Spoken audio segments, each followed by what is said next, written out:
fico naquela situação. Então, mas veja, você tem um impulso natural que te leva a querer buscar as coisas. Veja, vamos olhar de uma forma diferente para a natureza. O homem egoísta olhou para a natureza e viu o lobo, né, caçando o animal e a violência e isso. Esqueceu de olhar no animal uma série de coisas que são pressupostos naturais, instintivos, que vão fazer com que a gente desenvolva a moral. Então veja, Deus já coloca no animal o impulso natural do que vai ser uma conquista dele. O passarinho não faz um ninho maravilhoso? Já viram o ninho do João de Barro? Gente, ele faz para o lado contrário da chuva. A arquitetura daquilo, não faz? O quarto, a divisão, aquilo tudo. Então veja, deixa eu só fazer uma salvaguarda aqui. Quando a gente estuda moral, e eu sou firme no que eu estou falando, eu não estou sendo duro com você. Porque a gente tem que perder o medo de discutir egoísmo, discutir, sabe, todos os conceitos da moral, porque a moral tem que ser ciência. E a gente tem um hábito de querer fazer pudor, sabe? Eu não erro, eu não penso diferente, entendeu? E na física a gente não discute, está certo, errado, é isso, aquilo, o peso, a gravidade. Na moral a gente tem que fazer igual. Porque a gente não está discutindo as nós mesmos, nós estamos discutindo uma teoria. Como ninguém julga ninguém, eu não sei como cada um de nós aplica isso na sua vida, entendeu? Por isso que a gente tem que discutir ao máximo, sem ter pudor, sabe? De ficar, mas espera aí, você faz isso, aí você não faz, sabe? Porque isso é comparar. Então você já está errando no pressuposto teórico, entendeu? Não muda isso, a forma da gente lidar com a moral, e a gente tem que ser bem explícito nisso, para que a gente não crie, sabe? Mas eu não estou julgando o seu comportamento, estou julgando a ideia, o entendimento, a teoria. Então, qual era o outro ponto que eu estava?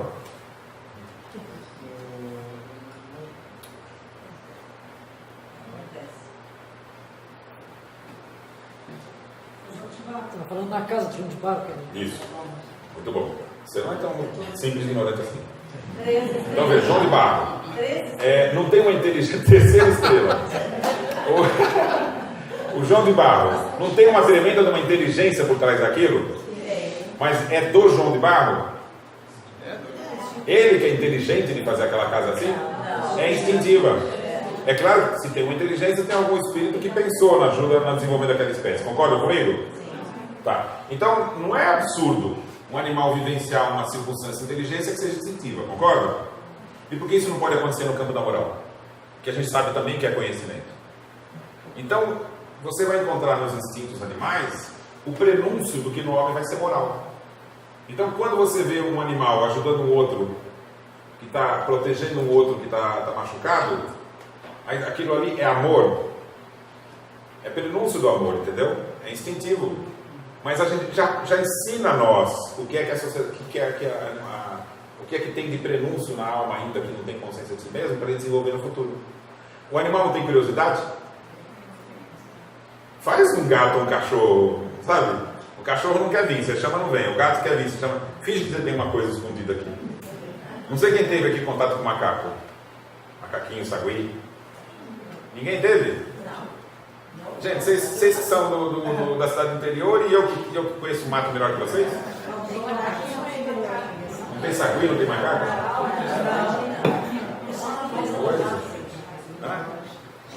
Então veja, o macaquinho não tem bicho mais curioso. Então, meu pai tinha um saguizinho, e aí se você pegar para o macaco e fingir que tem uma coisa no bolso, ele pula no seu ombro e arranca a sua mão para ver o que tem lá. É uma curiosidade absurda o saguizinho. Se o cachorro já faz isso, né? Você finge, o gato não faz? Você finge que tem uma coisa e ele quer saber o que está lá?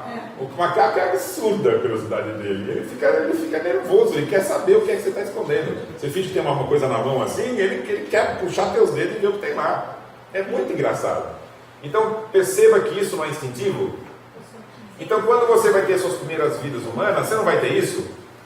Então, você já consegue imaginar a surpresa da descoberta do ser humano nas primeiras vidas? Quando ele já começa a ter lampejos da consciência de si mesmo, e uma coisa que ele descobre e mantém na memória, sabe?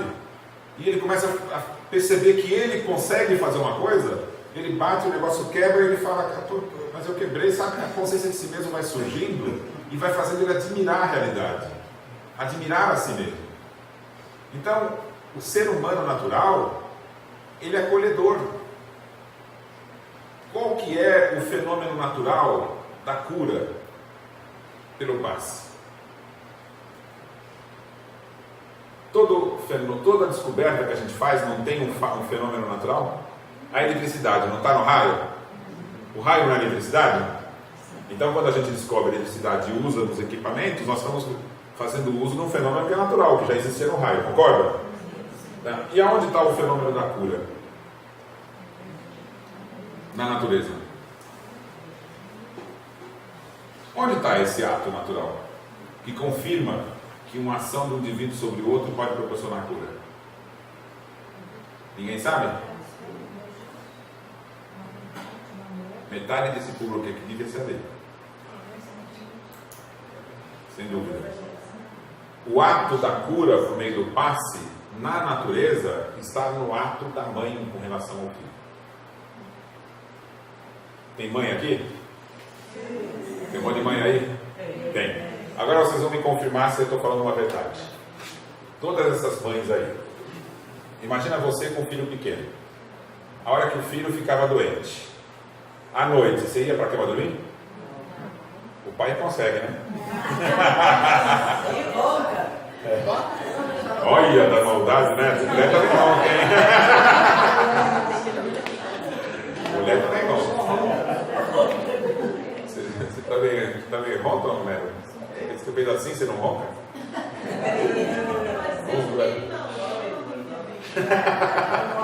Então veja, a mãe consegue ir para a cama com o filho doente?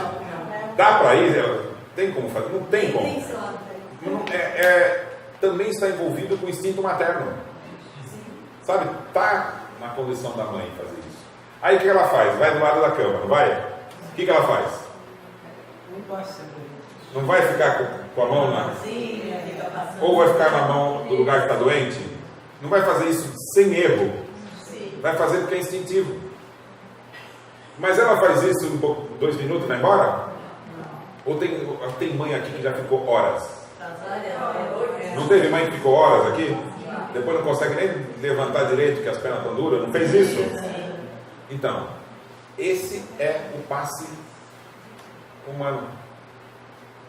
Esse é o passe de cura. Esse é o fenômeno que depois o magnetizador vai imitar. O gesto natural está no ato da mãe. E a mãe, quando faz isso, gente, tem influência direta na cura do filho.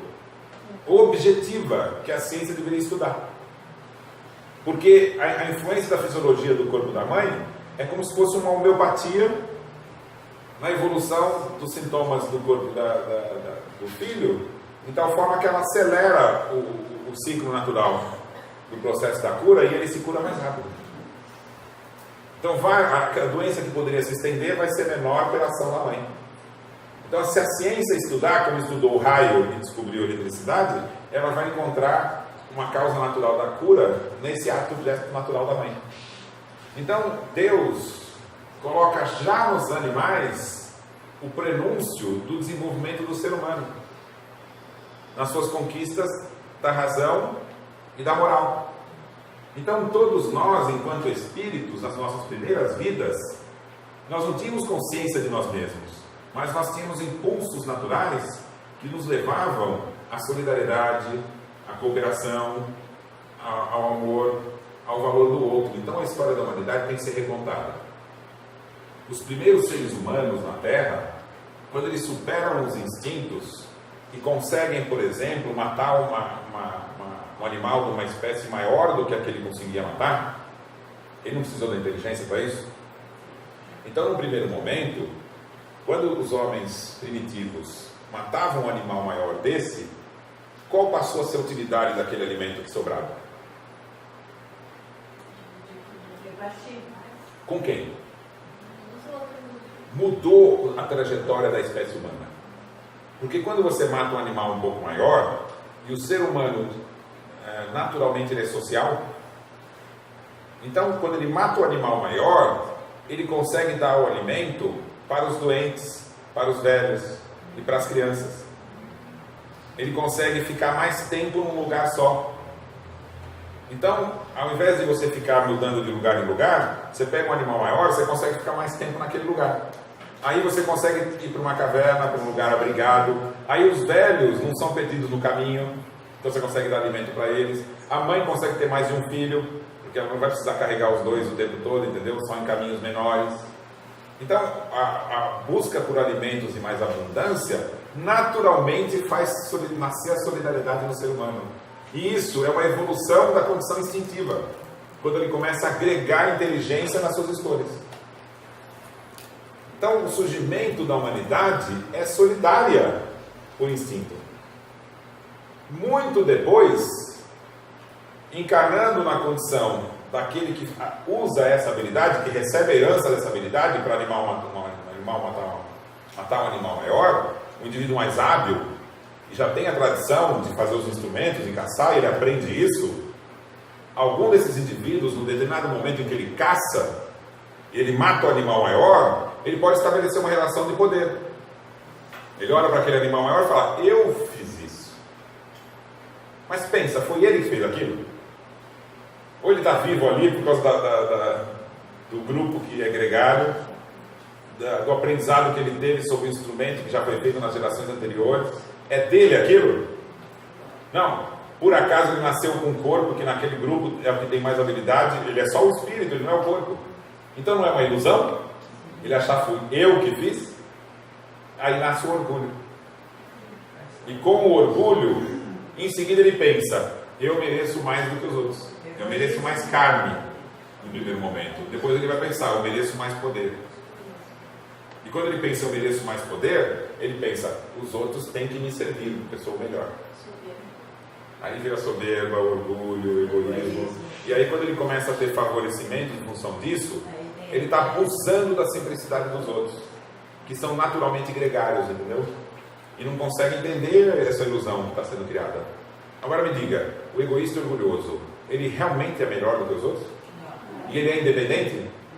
Não. Então quem cria a relação de dominação, quem cria o escravo, é mais escravo que o escravo.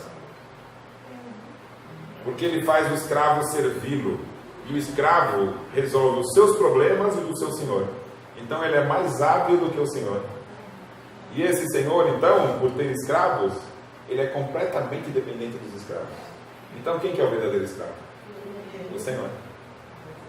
Então na relação de submissão e escravidão, quando você sujeita o indivíduo, uma série de prejuízos surgem. E o maior deles é quando você escapa dessa época antiga, que o domínio se dava pela posse, e você entra no domínio da posse e do conhecimento. Aí é que vão surgir os verdadeiros flagelos. Por quê? Qual que é o instrumento da liberdade humana? É o conhecimento. O instrumento da liberdade humana é o conhecimento. E quando você priva o outro do conhecimento, você transforma ele num animal. E o indivíduo, então, sem poder conhecer e conhecer a si mesmo, ele não tem controle sobre a sua vontade. E ele fica sujeito à vontade dos outros. E esse indivíduo, então, ele vai passar com a vida dele em branco, sem ter a oportunidade de conhecer a si mesmo e de descobrir-se. Existe isso no mundo? Existe? E não está na hora da gente colaborar para acabar? Então, como eu digo sempre, posso ser duro conosco mesmo? Posso ser duro? Posso mesmo? Não é pouco, é muito duro. Posso? Posso. Então, da onde veio a camisa que você está usando? Da China. E de onde veio o seu sapato? E de onde veio o seu óculos, o seu brinco, o seu relógio, o seu óculos, a sua garrafa? De onde veio? Da China. E esses chineses, como é a vida deles? Levanta, trabalha, come, dorme, levanta, trabalha, come, dorme, levanta. Ele tem acesso à educação? Ele se distingue dos outros? Não. Então ele não está mais perto de uma máquina ou de um animal? Então nós estamos roubando a humanidade dele.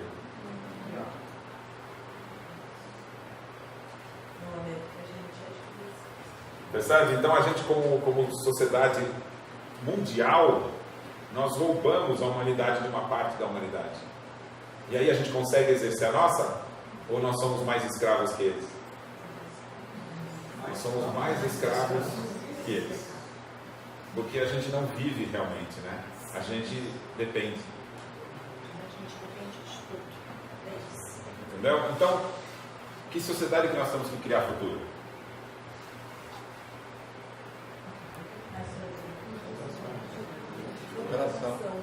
Que sociedade, moça?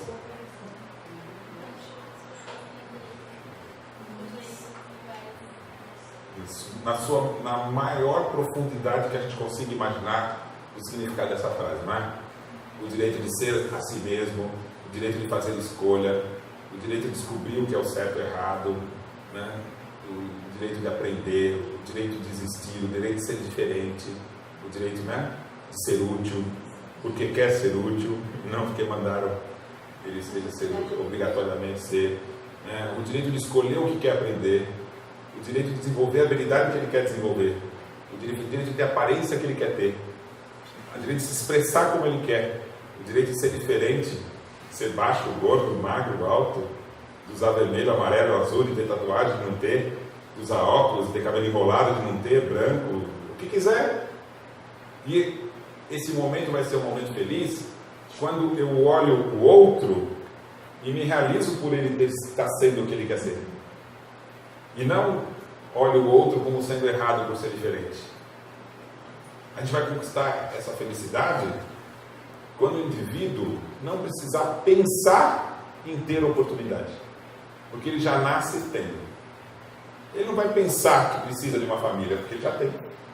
Ele não vai pensar assim, eu preciso ter direito a estudar, porque ele estuda. Eu não preciso ter direito a ter comida todo dia, porque ele tem. Então vai ser um momento em que ele não precisa se preocupar em ser animal, porque a gente está dando o direito dele ser alma. E o que é ser alma? Ser alma é ser senhor de si. Eu sou senhor da minha vontade. Eu sou senhor das minhas oportunidades. Eu sou senhor do meu caminho. Eu sou senhor das conquistas que eu vou alcançar. E é muito fácil você perceber o valor disso quando você olha profundamente para si mesmo depois de todo esse ensinamento que nós tivemos hoje. Olhe profundamente para si mesmo. O que você vê quando você olha para você mesmo? Vai depender se você vai estar usando a realidade ou a ilusão. Se você estiver usando a ilusão, que não serve para nada, joga fora. Você vai olhar com culpa, você vai se olhar com incompletude. Eu sou pior que os outros. Meu vizinho é melhor do que eu. Ou seja, está usando a comparação para se diminuir. Enquanto que você tem que pensar que não existe comparação. Aí você olha para Deus e fala, nossa, o que Deus vai estar pensando de mim se eu faço tanta coisa errada? E Deus está pensando isso? Deus não está pensando isso. O que Deus está pensando quando olha para você? Fala a frase que Deus falaria quando Ele olhasse para você agora. Mais do que isso. Mais do que isso. Ele vai olhar para você e vai dizer o seguinte: até o momento em que eu te conduzi, eu te entreguei ao mundo simples e ignorante. E agora eu olho para você e vejo a gigantesca quantidade de conquistas que você adquiriu. É assim que Deus vai olhar para você. Então tenta fazer o que Deus faria agora para você. Olha, você tem conhecimentos que você já adquiriu? Você tem ou não tem? Tem. Você tem habilidades que você já desenvolveu? Sim. Você tem capacidade de escolher o que você quer? Sim. Você é diferente do outro? Sim. E da onde vem tudo isso?